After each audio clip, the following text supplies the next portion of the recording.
بسم الله الرحمن الرحيم السلام عليكم ورحمة الله تعالى وبركاته dhammaan waxaan salaamayaa bulshada Soomaaliyeed meel walba ay joogto salaan bacdigeed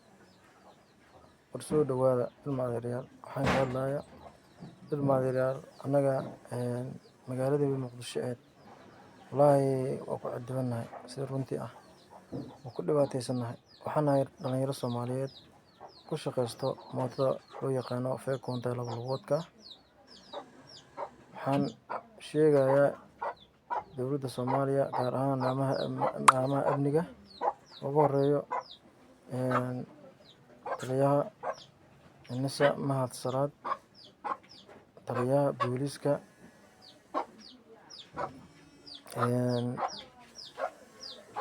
inay gaarto hadalkiyaas insha Allah dhammaan madaxda Soomaaliyeed ilma adeeryaal waa shaqaysan lahayn wallaahi billahi wa tallahi oo rafaadsan waa dhibaataysan wallaahi aneen maalin kasta subax kasta halkaan ka baxno inaan dad noogu joojiyo haddaan manaha taqaan si soconana dino qabto yarkii dhaqaaqo qori liifkiisa lagu dhufanayo masbastoolad lagu jigo lagu agjugleynaa wallaahi waa dhibaato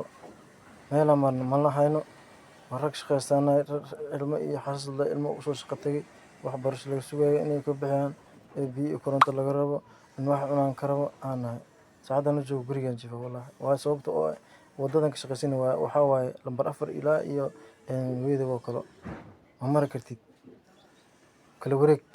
mar luuqad marisay waa laga horeeyaa waaba la joogaaba dhibaato intaan ka weyn wallaahi ma arkin ilaahay kugu dharshay waxaas dhibaato waay waxaan garan waay waxaan annaga gaadiidkan kala aga duwanay mase bajaadada aga duwanahay wadada bajaada miruusa anna waa mooto iyadna waa mooto rakaabay wadaa waxaan aga duwanahay malii sheego dowladda inay cadeyso annaga sharciga ku soconaa sharciga wadanaa dowladda waxay tiri mooto feekon warqad wax laga rabo wadaman waa soo goosanay hadda leesna leer waa goosanay wax walba dowladda ay tirada waa sameynay hadda marka in haddana wadadii aan mari wayno wallaahi wax ana qabto ma aha dowladda Soomaaliya laamaheeda amniga waxaan ka codsanaynaa inay il gaar noogu fiiriyaan dad maskaakiin ah dad dhibeyna baanahay xoogooda maalo shaqaystaba sidooda shaqana inay shaqaystaan ka go'an mootaas laba wadanaa wadada laamigaasaan iska soconaa laamigii waana noo diidi laamiga luuqa mareen luuqi waana noo joogaa ilaahay ma kugu dharshay sharcigan wadanaa sharcigan ku soconaa keen lagu madhayo maxaa okay hadda lagu yiraahdo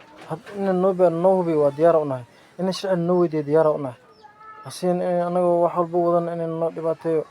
ilaahay ku xaq miyaa ku leeyahay anaga miyaa dowladda Soomaaliyeed ummadda Soomaaliyeed oo gaadiidku wato miyaa anaga duwana waxaan codsanayaa madaxda Soomaaliyeed inay il gaar noogu fiiriso gaar ahaan dhibaatada waxay nagu hayso waxa waaye saybiyan jagmooti marka leexada lagu oo asaan lagu furo kala wareegtid luuqad gasho luuqi haddana dad kaaga horeeyo meel camera ay ku taalmaa fure mootada bixina xagga iska dhigaa lagu leeyahay maxaa sabab marka tira war ma la had kartid hadal ma celin kartid soo qofka ka soo horeyso saacadana joogo waa video duuba wallaahi waa